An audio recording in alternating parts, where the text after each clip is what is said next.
I'm John Golia. And I'm Greg Fife. And we are the Flight Safety Detectives. We're just two guys who have spent most of their career with the National Transportation Safety Board investigating aircraft disasters and aviation safety issues all over the world. Yep, and this podcast is where we talk about everything from accidents, airplane technology, to the big business of aviation. We live and breathe aviation. My co-host John has been in the aviation business for more than 60 years. He was the first and only airframe and power plant mechanic to get a presidential appointment to the National Transportation Safety Board. And Greg is a former air safety investigator and GO team captain for the NTSB. He's investigated everything that flies worldwide since he started his career 40 years ago. And on top of that, he is a Living Legends of Aviation inductee. So between John and myself, we have over 100 years of aviation safety experience. It's time to buckle up because it's going to be wheels up. Let's get this show in the air. Welcome to another edition of Flight Safety Detectives. I'm with my colleague, John Golia. Hello to everybody. How are you today, John? Just full of stuff. Well, I know that you and I have been traveling a lot. Fortunately, we're in D.C. together once again. We're at the beautiful studios that one of our sponsors, which is Access Experience Center. It's great because we're in downtown Arlington. We have a nice overlooking view of Washington, D.C., and of course, you and I have a history here when we both worked at the National Transportation Safety Board. So it's always nice to come back and talk about aviation in the nation's capital. And again, one of our other sponsors, PAMA, which is the Professional Aviation Maintenance Association, we always appreciate the fact that they are backing us as well. We try to touch on a lot of different subjects, but PAMA's been very good for both us as a podcast and, of course, you, because they do a lot of sponsoring of your aviation maintenance contest and a variety of other things. So we appreciate both of our sponsors. Today we have a great show, I think. It's going to be, I think, informative. It goes back to, again, Lion Air and Ethiopia, and I know that we've spoken a lot about that on previous podcasts, but today we have a special guest with us. She is both a friend and a friend of the show, and actually comes with a lot of experience. Chinar Shah is a professional pilot. She's been flying for over 19 years. She used to fly for Jet Airways in India. She spent 13 years as a professional pilot in the airline ranks. She was an ATR FO, she was an ATR captain and a training instructor on the ATR, and then transitioned to the 737, had been on the 737, the NG -7, -800s, -900 airplanes. And then right before the airline, unfortunately went out of business and they grounded the 737 MAX, Chinar was flying that airplane for about 4 to 5 months. So we have a lot of experience with her and things to talk about with regard to not only the 737 MAX, but training, especially outside the United States. One of the misnomers that has been floating around in a lot of the public media is the fact that everybody has the expectation that pilots around the world are cut out of the same cookie cutter as those here in the United States. Unfortunately, there are so many differences between pilots around the world. And I think Chinar is going to provide us a lot of valuable experience and at least an understanding of the differences in training from here in the United States to other places in the world. So we welcome you, Chinar, to the show. We appreciate you spending the time with us. Thank you, Greg. Thank you very much for a lovely introduction. And it's a pleasure to be here in Washington and share an insight. Thank you to both of you. Thank you, John. And I just cannot say enough, but I love the show. So I'm happy to be here. Thank you. Well, we know that, you have a really good contrast with regard to training outside the United States over in India, but you recently converted your certificate, came here to the United States and got an FAA issued ATP with the 737 type. So you get to see both really different types of training. The way it was done here in the States with not an airline training facility, but one that is a contract training facility. And then, of course, you did it through the airlines in India. Can you just give us a sense of what it is about flying and growing up? Because you started young, you started in India. What was it like to start flying in India and then come up through the professional ranks as an airline pilot? I think that's an excellent point. From my perspective, I've seen, so I'll go back a little back in time, starting from general aviation, when I started flying in India as a cadet pilot when I was probably about in 2001. I don't remember how. I don't want to say how old I am, but in 2001, when I started flying, and I have a little bit of exposure of general flying here in United States, and I've never had that before. And it's just an eye-opener. In US, you could just rent an aeroplane, do your flying, take it wherever you want and fly. And the instructors and the kind of training that I've been purview, it's completely different from what we have back home. The liberty, I mean, aviation did start here from United States, but it has not grown the way it should have, that it is here in the US, in other parts of the world. So for us, it goes right at the beginning, how you're being trained right from an ab initio pilot, right? The basic pitch and power combinations, looking outside, actually flying VFR, not flying instruments when you're flying VFR. And the perception is completely different. So there you always have an instructor with you. At many of the flying schools, you would see that even if you are doing solo, they're very reluctant to let you go solo. You probably sometimes do not even do the maneuvers in its entirety because you don't want the airplanes to be damaged, you don't want people to be killed, etc. So they're just a little more, I wouldn't say scared, but they're very protective of everything. Do you think that by not allowing you to have that level of independence as a pilot, does that compromise a pilot's growth in confidence in their own particular skills, abilities, and knowledge, and growing that confidence to make independent decisions versus always having someone there to make sure that you're making the right decision? Yes, in my opinion, it does. And you're absolutely right, because it does hamper your growth as a pilot.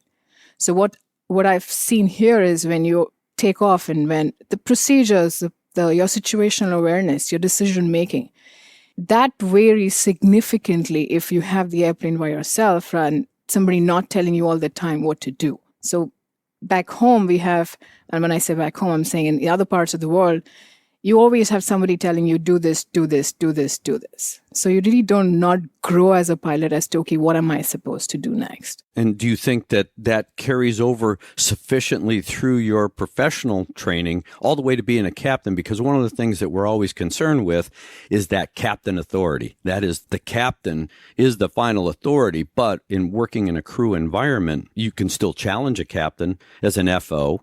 Because, part of CRM and that kind of environment, you have to be in agreement with what the captain, or if you're the captain, what the first officer may be doing. And there may be some challenges there.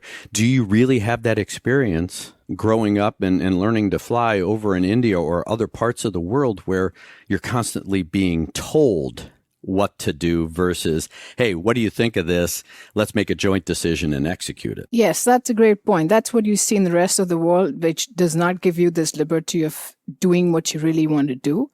So it's always yes, sir, 3 bags full, sir, in many parts of the world. And the general concept of CRM also seems to be different in different parts of the world.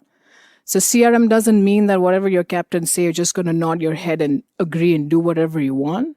And it's more of like, it's this discussion between the two flight crew who have the same ability of making decisions. And if in case I see something which is something that I disagree, or if just to the general discussion as to what do you think, can we do this, rather than a person telling to the B, and it's generally the captain telling the first officer, okay, do this. And then as a captain on the 737, but, just as a professional pilot over there, when you interacted with maintenance folks, what was that interaction like? We know with John's experience flying or working in the airline business, he was interacting with pilots all the time who said, hey, we got a problem with the airplane. John's leading a maintenance crew to go fix that airplane. And there's a good discussion that takes place. Were there some barriers? Yeah, every once in a while. But what is it like then to communicate? So if you have a problem with the airplane, you get maintenance on board. Are they receptive to listening to you, or you just tell them and they expect you not to tell them anything else? They're going to go do what they're going to do. What's that feeling like in the interaction between pilots and maintenance? No, from my experience and what I have, I've always had a great rapport with the engineers, with the crew, all of people around us, because I do believe that it's a joint effort. It's not like a one-man show saying, okay, I'm going to do everything, you don't know anything. So I've always had a great rapport with the engineers, and they always teach you a thing or two which you really do not know more about the airplane. So if you tell them something, they're receptive, they do appreciate what you're saying, they take your input, you take theirs, and then you make a collective decision whether this airplane's going or not.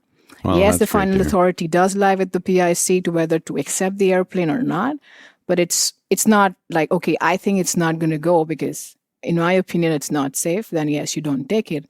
But it's always good to have a great discussion between the two because they know what's wrong with the airplane. And they're the best people to tell you whether it's, and they generally do. So in my experience, yes, it's been great. But I'm not sure if that happens in all the parts of the world because OTP pressure is real. And what is that? The on-time performance pressure is real. And with the airlines today, they want the airplanes to be in the sky for 12 hours, 13 hours in a rotation. They do cut corners. Not every time, not all airlines in the world, but yes, there are times when if there are small issues that can be addressed later, then they would prefer it to just delay and then get the airplane out in the sky as much as they can. It raises a question from me on the write-ups. When you come in with a problem, do you write it up before you talk to maintenance, or do you wait until after you talk to maintenance to write it up? Trick question. But yes, if there is something that affects the performance or safety of the aircraft, yes, you for sure write it down. But you do have a conversation with the engineer saying, hey, this is what happened on my flight. This is what we did. And this is the light that has come on. And I'm going to write it down. Not for the sake that I want to put the airplane down and you do because I want you to do something on it. It's their expert opinion. They look at the plane. They say, yes, it's all good to go. And they clear it off. So I don't see a harm in writing it down. And in most of the cases, yes, there is something genuine that is wrong with the airplane and they fix it. So the reason why I asked that question is as I was looking through the events around the Lion Air accident, at the end of day 2, the crew flew the airplane all day long with the MCAS system switched off, totally off. And they came in and there was no write-up and there is no indication that has reached the public yet of whether or not they even talked to maintenance about that event, that whole day's event.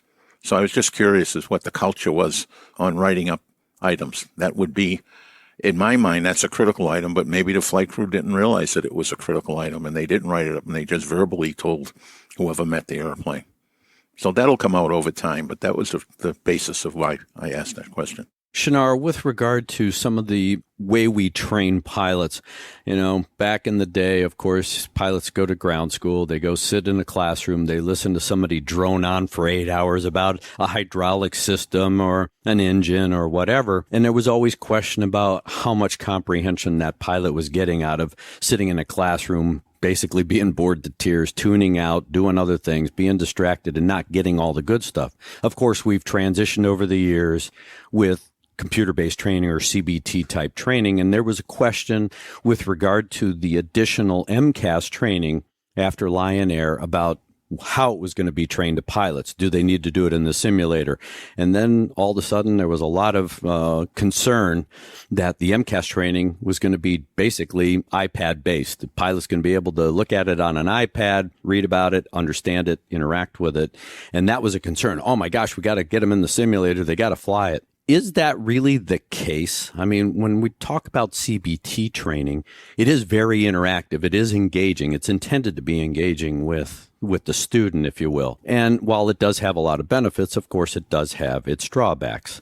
You can, because that type of training requires a pilot to have a lot of self-discipline. When they're not in the classroom, they're doing it in their hotel room or at home or whatever. And so, of course, they still are subjected to these distractions.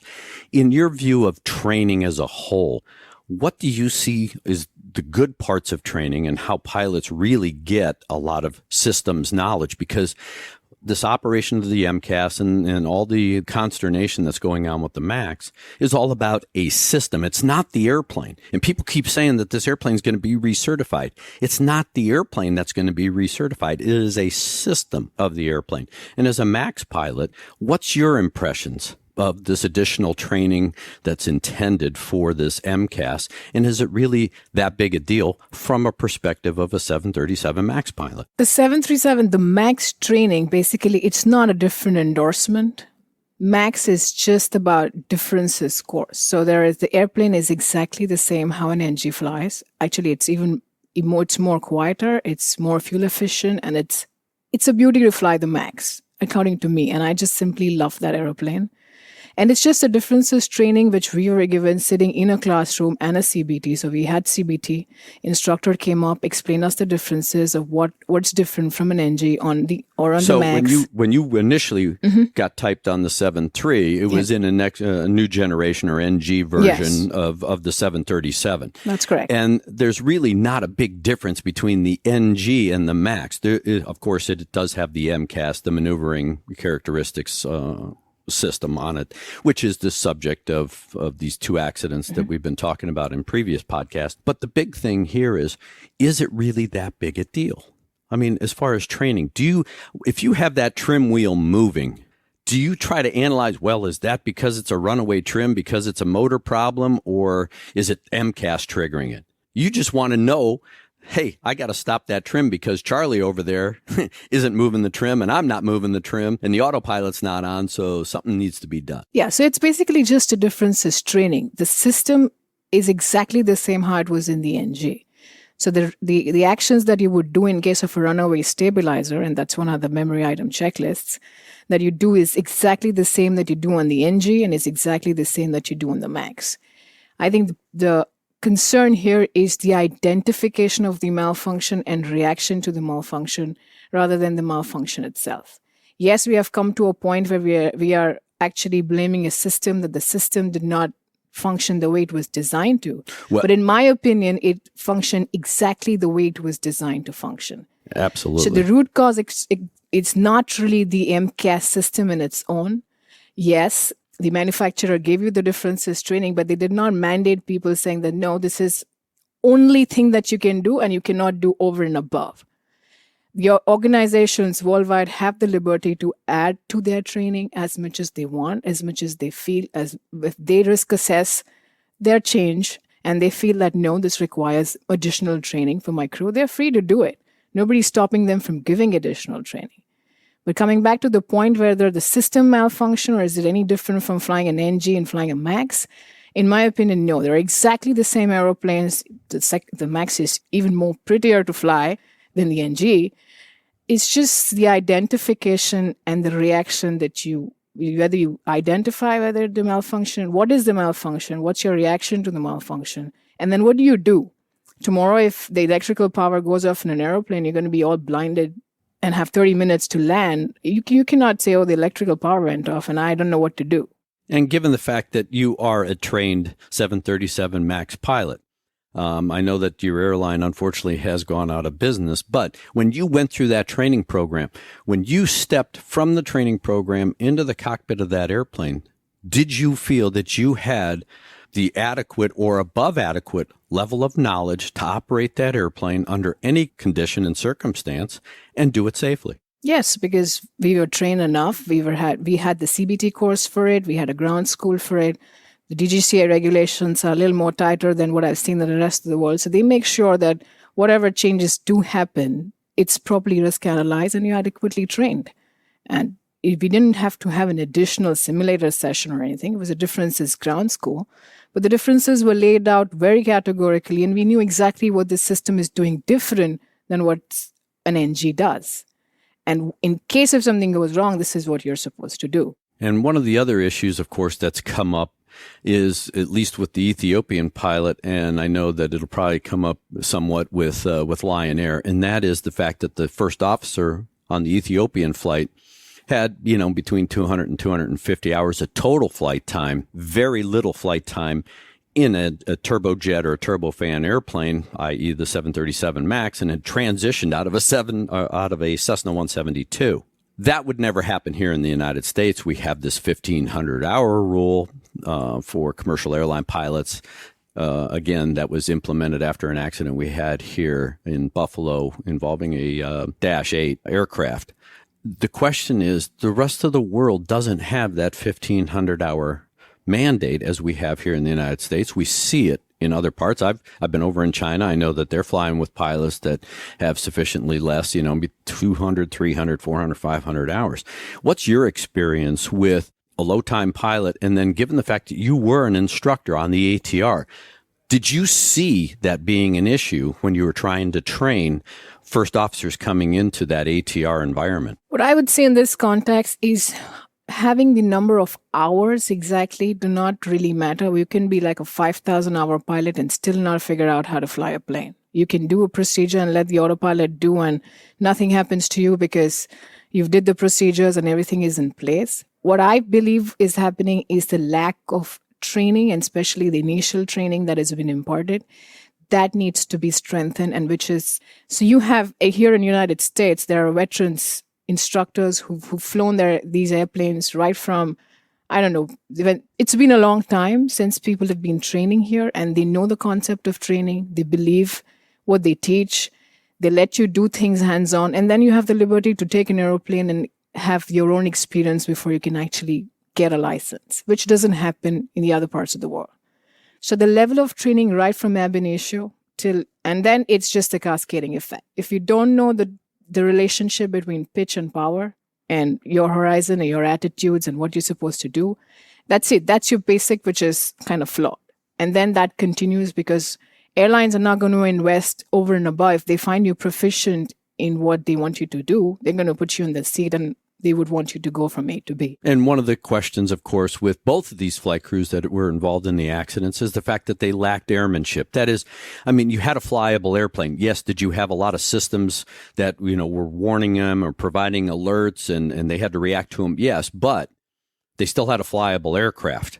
Yes, the trim had run, but if they had followed the proper procedures and hit the stab trim cutouts, the airplane is still flyable. They had a horizon because the weather wasn't bad. They had the ability, because in the books, there is a pitch and power setting change so that you can find a particular pitch setting and power setting and fly a particular airspeed. So the airplane was still flyable, and we call it flying raw data. That is, you're going back to basics. Yes. Do they develop that kind of airmanship in the environment that you were talking about, given the fact that they never get to fly themselves a whole lot, where they have to depend on themselves? They are the only resource, not the instructor or whatever. And that's a great point, because automation is taking over the industry to the fullest. The airlines they really don't want pilots to touch the controls and fly the plane these days, because they want automations as much as possible. And probably most of the manuals say that use automation. Yes, it is required if you are into a congested airspace where you have lots of radio happening, wee hours when you are tired, maybe at times you are. And then, yes, you rely on automation. But on a clear day, people have just forgotten how to fly planes. They just get up, minimum autopilot engagement height, engage autopilot. Rest of the flight, I don't know how many times people will actually disconnect the autopilot or just put the flight directors off in the autopilot mode and just see the pitch and power setting at different phases of flight. And if you are not privy to that, if you don't know how much you need, if something goes off, you would really not know how to react to the situation. And just from your experience, and again, this isn't necessarily a representative characteristic of all airlines, but when you did your type rating ride or the equivalent thereof over in India, how much hand flying did you have to demonstrate during the check ride versus how to program the automation, how to use the automation appropriately, both under normal conditions and then abnormal conditions? So it was a difference. So when I got trained on the ATR, it was completely different because it was turboprop, and it was back in the time when the trainers would expect you to know each and every light that came into the cockpit. So each and every switch, what did it do? What did it meant? What was the technical behind it? You were expected to know, and they would ask you. There weren't these lesson plans which are stepwise saying, okay, you are expected to know this, and if you know this, then you're fine.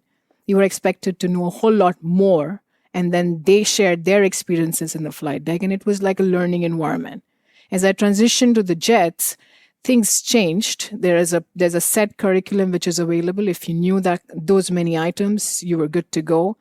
There was hardly anybody who asked me questions about the technical of what happens if this light goes off or what happens if this light comes in. So yes, the training footprint has reduced over time from what it used to be to what it is now. Airlines are just squeezing their footprints to get lesser time for people in training so that they're lesser on ground, more in the airplane, and they can have people ready to fly. John and I have been talking about, with Lion Air. We started with that in a podcast, and really that sequence of events started days before the actual accident when they had to replace the AOA vane. They replaced it with some off-the-shelf AOA vane from a third party. They didn't go back to Boeing, which John and I still are shaking our head as to why they didn't do it, because the airplane was technically under warranty. They should have just called Boeing and said, hey, send us a new one. And they put this AOA vane on. But as John found out, and as he was going through all the maintenance stuff, it's obvious that they didn't calibrate it properly. So now they already had a built-in flaw in the AOA vane on the left side versus the right side. It created an issue. Of course, it then started the sequence of events on the day before the accident that the crew handled with the help of a jump seat rider, this mysterious jump seat rider who figured out that it was, hey, the trim is moving uncommanded, do what you got to do. And they were able to safely put the airplane on the ground. However, again, that same problem apparently didn't get reported, didn't get fixed or get fixed properly. Accident crew takes the airplane, they take off, they experience this issue. As a pilot, we are all trained in a variety of different airplanes. They have different memory items. In the 737NG or the 737 MAX, there are two critical memory items: autopilot off, auto throttles off.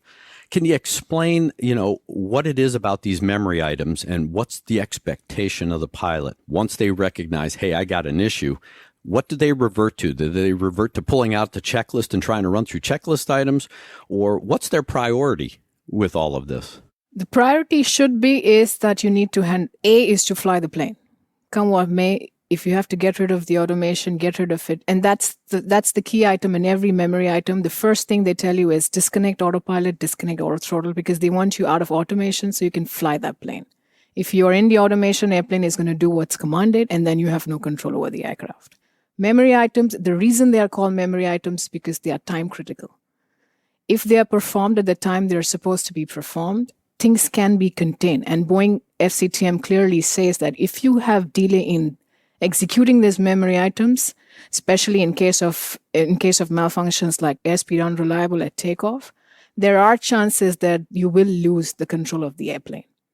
So if you don't identify on time, and then if you don't do the memory items, then yes, there is a lag, which then the airplane is going to do what it thinks is right. And then under that kind of scenario, real quick, under that scenario where you do have an issue where right at liftoff, you get the stick shaker because you've got a problem, you got unreliable airspeed. What's the interaction between the captain and the first officer as far as handling this issue? So it's normally the pilot monitoring is the one who's going to call out the malfunction. And if he's not sure what the malfunction is, what training we've got is that you just say the system which is malfunctioning.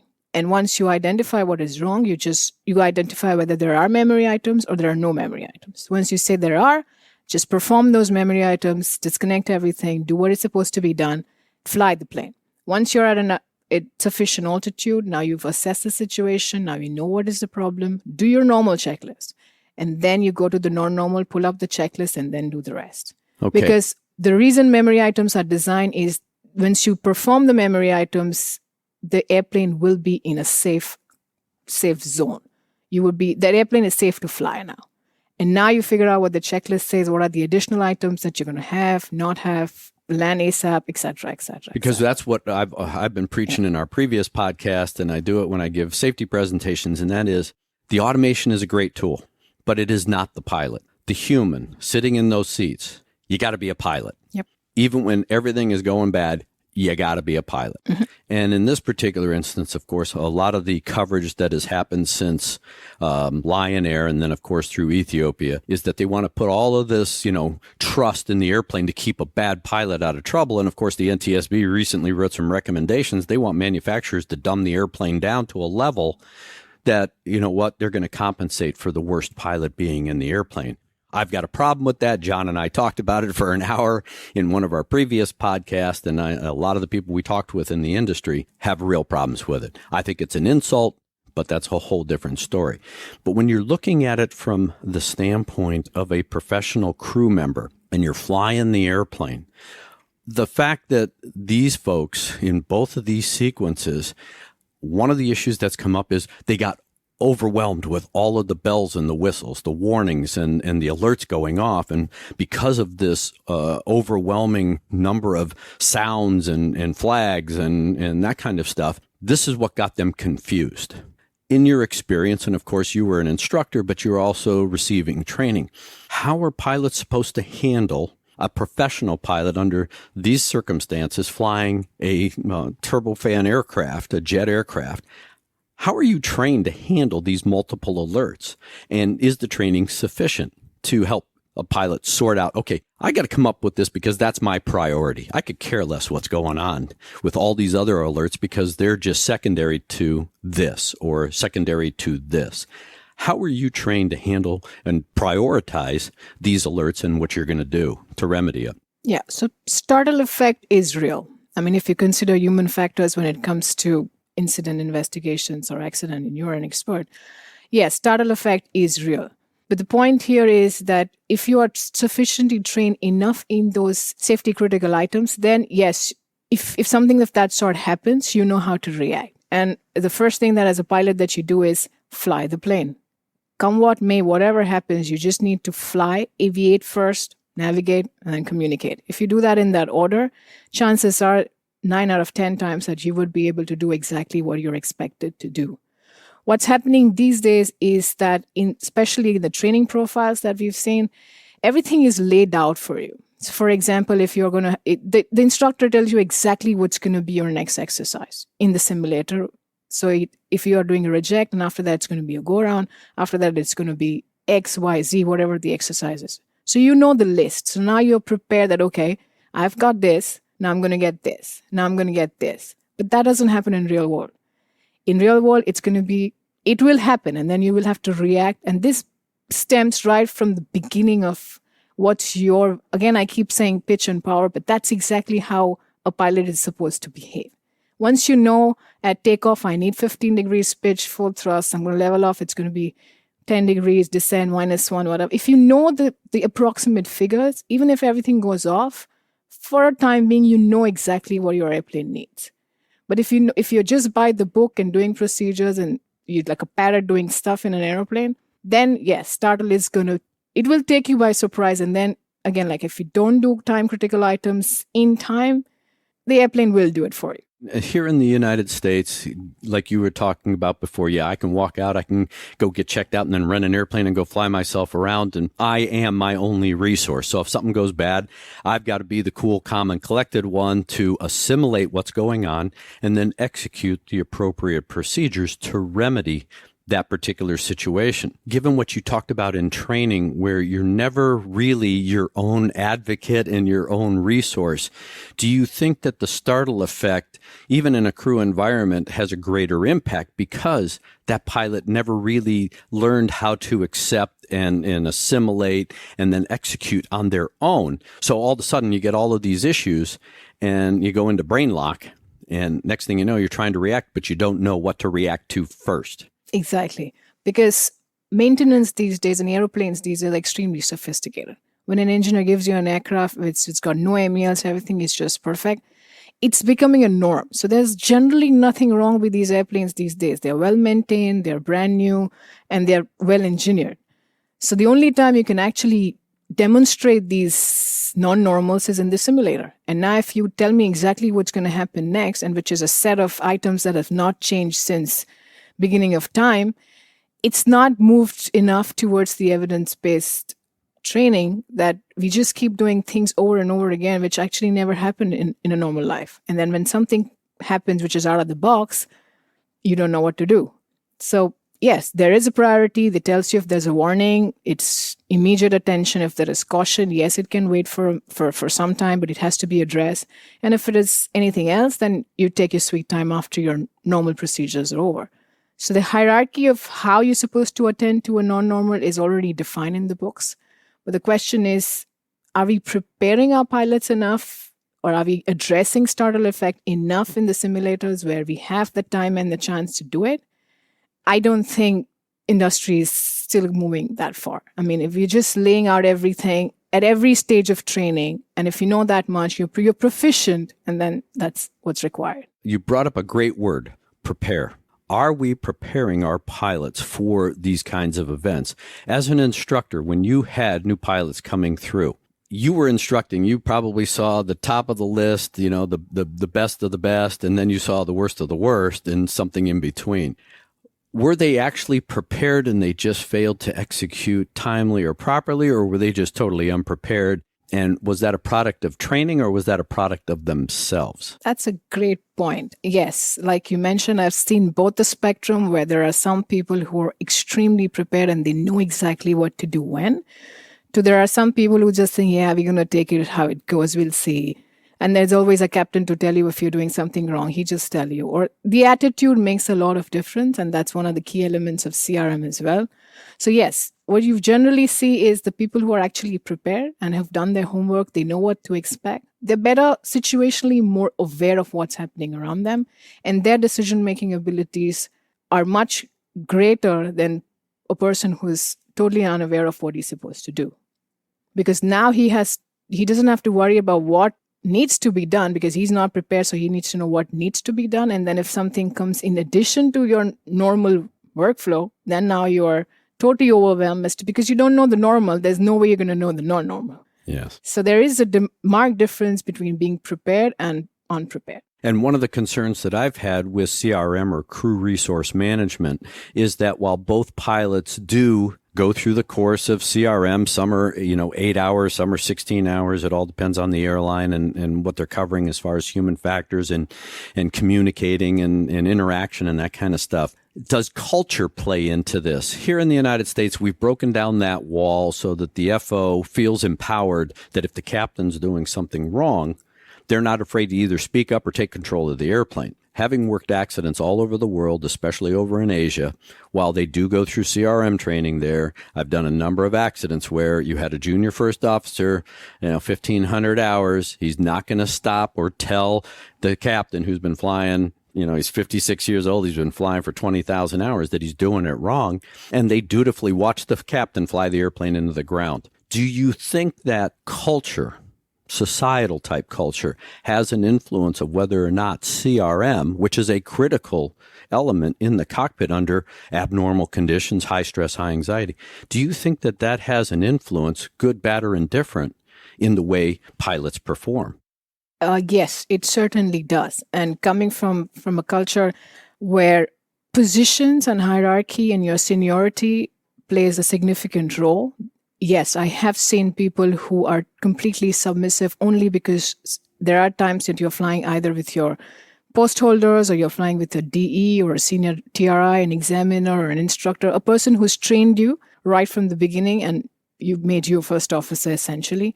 And now if someday you're flying with that captain and if you see him doing something wrong, yes, there have been instances where people say, but he's a trainer. How can I say that? When I used to be in safety, also we used to get these kind of explanations during investigations that, yeah, but he was a trainer. He's doing whatever he's supposed to do. And how can I say something? So yes, that does exist, and it exists because of the culture and from where we come from. Yes, it does. And that's why the focus had changed. And at our company, we had greater emphasis on empowering the first officers to speak up if they see something it's not normal or something, even if it's not normal, even if they have the slightest doubt, just be polite enough to bring it to the notice of your captain that I think this is the way it should be done. Obviously, the decision eventually lies with him, but we did empower the first officers to speak up as much as they can. And you have a unique perspective because you are not only a pilot, a line pilot, and an instructor, but you have a safety background. You see the world kind of like John and I see it because we live outside the box. And as you talked about earlier, as long as you're operating inside that box, whether you fly it, fix it, or manage it, as long as you're inside the box, that's basically safe haven. We live in this world where we're outside the box waiting for somebody to stray. Mm-hmm. When they start to move to the edge or get outside that box, that's when John and I and you really go to work because we're trying to figure out how they got outside the box and why they didn't get back into the box, back into safe haven.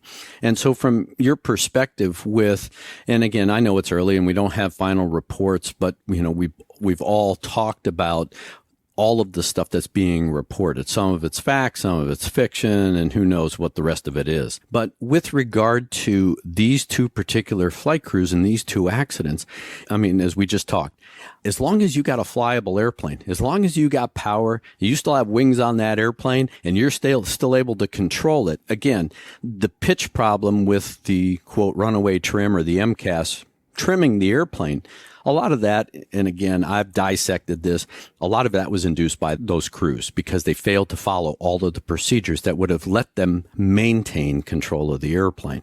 Do you see that even if these folks, and we know that at least Ethiopia supposedly was trained to the, quote, new procedures or the reiteration of the runaway trim procedure after Lion Air, do you think that regardless of the fix that's going to come out and we put the 737 MAX back in the air, is that really going to prevent accidents in a 737 MAX? I'm putting you on the spot. It all again depends on how much change you're going to bring to your culture, how much change is going to happen in the training footprints, how exactly is that culture shift going to happen. It's interesting to see that an accident go by and then the industry still stays reactive as to, okay, nothing's happened with me, so nothing's going to happen. Or it happened to X, but it's not going to happen to us. This lesson to be learned for the entire industry from these accidents that it can happen to anyone. And how you address the root cause of it is of concern rather than pointing fingers and blame, saying, okay, system didn't work, pilots didn't work, etc., etc. In my opinion, it's a system that failed in collection in both the accidents. They knew about it, they did not report it. So right from management of change, the things go wrong, to people not reporting it, some reporting it, some being able to manage it, some cannot manage it. So there is a disconnect between in the whole system. And as long as we don't fix the system and we try and fix an individual, and you would know that better, it never works. So if you don't fix the system has the capability of collapsing, and it will collapse at some point in time. You know, as I'm listening to you talk, and I'm relating just what you're saying to events on the ground. We have been damaging airplanes to the tune of billions of dollars every year. That's with a B. Every year, damaging airplanes. And we change nothing. Every airline says that's not going to happen to me. But we just keep on doing. We train the spray. I call it spray and pray. We throw out our procedures and pray everybody uses them. And then we ding a wing and, somebody gets fired or something happens and we go back to business as usual. And we're wasting billions and billions of dollars every year on the ground before the airplane even gets in the air. And I agree with you because it's just that it happened. We saw it happen and okay, that's it. Either the systemic changes, we don't want to identify the systemic changes. There is, in my opinion, a complete lack of oversight in every area. May that be ground, may that be flight ops, may that be training. We're doing stuff, but we're not watching whether it's done the right way or not. So if you don't fix the system, it's a vicious cycle. And if it's not one element that can be blamed because of which, yes, the pilots are the last line of defense. But there are multiple barriers that failed before that came to that last barrier. And now with OTP pressure or like on-time performance pressure, or we don't have enough people to fly our planes, any number of reasons, we've actually made the last barrier weaker than ever. So we don't invest in their training. The ab initio trainings are not up to the standards or not up to what it used to be in the past. So now your last line of defense is weak, and ones before that have already failed. So it will not have the outcome that we all expect it to have, and then we can shoot stars in all directions, but it's not going to help. And John and I have talked in a previous podcast. We're concerned because now there's a lot of articles. There was a front page story in the Denver Post about the, quote, pilot shortage. John and I have talked about the fact that it doesn't only reside with pilots, but it resides with maintenance folks as well. At least here in the United States, it's alluded to that we're going to be short pilots all around the world. Given what we talked about with training and inexperience and whether or not we actually have pilots that are prepared, is this, quote, shortage going to force more green pilots, younger pilots, a different type of mentality pilot into the cockpits? And are we really going to be concerned? Because we're not going to change the technology of the airplane. It's only going forward. Is the human going to be able to keep up through existing training programs with that technology? Now, we know that There's some alphabet groups out there that would love to see, big airplanes be flown by one pilot or, zero pilots, which personally, I'm not getting on those airplanes ever. The fact is that because when you look at the Miracle on the Hudson, you had two pilots in the front end of that airplane who, if that was an autonomous airplane, the decision would have been basically by the computer to try and go back to a piece of pavement, not go into the water. So I want that human making the decision, good, bad, or indifferent. I think they're going to make a better decision than the computer. With all that being said, is this pilot shortage going to have a greater effect? We're trying to anticipate whether or not it's going to compromise safety here in the States, but is it going to compromise safety? Or has there always been a pilot shortage outside the United States? We just haven't been cognizant of it. At least they say that there is a pilot shortage, and we're not able to attract more talent into the industry. The reason being that it's not lucrative at how it used to be back in the day. The lifestyle has changed. The work patterns have changed. There's a lot of pressure, a lot of stress associated, and there's somebody watching you all the time. Either maybe the regulator or it's your own airline. Everything is just regularized and people are watching you all the time. So are there enough people willing to come into the industry? Maybe the answer is no. And whatever is left of what we have, we just need to invest more in them, in their training, in grooming them, in making them better pilots, rather than just somebody just occupying a seat for a person to go from A to B and B to A. So if that's the idea, that we want two people sitting there, don't use your brains, just do what the airplane wants you to do, engage the autopilot, and just sit and have a coffee, then yes, we're asking for trouble. And I've always been an advocate. And again, John and I talk about a lot of these things. And one of the things that I'm always concerned with is that with the advent of automation and how much dependence we're putting on it, not necessarily because it's in the airplane, but because the training program says, just like you talked about, let the automation fly because the automation can fly better than you. And so we've become these button pushers. We've become these people that can program waypoints and all sorts of stuff in there. You push execute and you let it rip. And I know the FAA is concerned about degraded manual pilot skills. This is a wave because we talked about it 20 years ago when automation first came into existence. Then it kind of waned and then it went back up because we're having some accidents due to automation or misinterpretation and confusion. So the concern went back up and then it died off again. And guess what? It's coming back. Why don't we just level the playing field and say, you're going to fly the airplane all the time? Because if you can fly it manually, you can fly it on automation. I mean, is that a logical, at least perception, that we should be doing more manual flying in the training programs? Because if you can fly the airplane manually, you can definitely fly point A to point B after you've, programmed the FMS and push execute.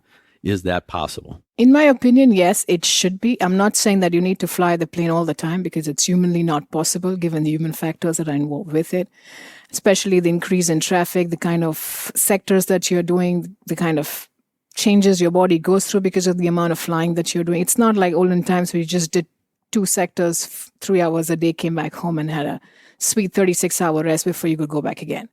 Crews now are flying on the minimum rest. They really don't want to fly the planes because I've seen people who turn around and say, but I don't want to. If an airplane can land on its own after a 9-hour flight, I would rather have airplane do the job because I'm fatigued.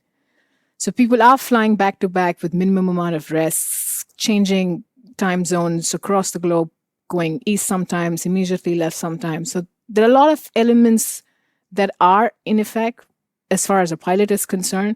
So expecting them to fly all the time would definitely not be the solution. But yes, as and when you get chance, especially if you're on a smaller airplanes, if you're just starting off, you're changing fleets, you're new to the aircraft, just get the feel of the airplane. See how airplane behaves at different flight regimes, in different phases of flight, just to get an understanding of this is what she wants and this is what you're supposed to give. If you just punch in autopilot to autopilot, you would never know the expectations of what this baby's going to do. So yes, there has to be more manual flying, I agree. But there has to be, yes, we are carrying people. And of course, their safety is paramount. So anytime you think, and that decision has to be yours, anytime you think that I don't want to fly it, just push it in. But if you can, by all means, just feel the airplane and fly and be a pilot. That's great. John, we're running out of time. I'm going to let you ask one more question if you have any, because I'm taking the last word in this one. I have one question that you just talked about the automation and the effect on pilots. But what I'm seeing around the world in maintenance facilities, and especially in MROs, which are not owned by the airline, is that the amount of training the maintenance people are receiving on automated systems has actually gone down, not up, over the last 10 years.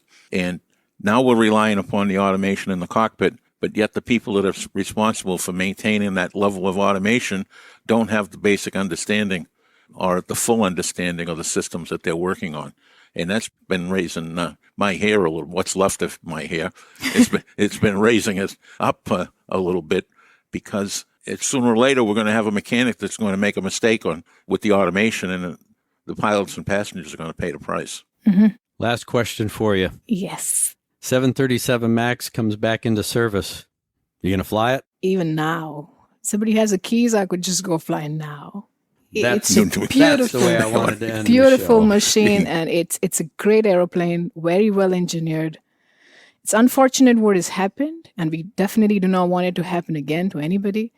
But yeah, baby, bring it on. I love that plane. That's great to hear. Well, Chinar, we appreciate the fact that you spent an hour with us talking. I think it's one of our best conversations that we've had, and John and I try to have conversations all the time. So we appreciate it. We look forward to having you back on the show once the reports come out to get your perspective as to the findings and that kind of thing.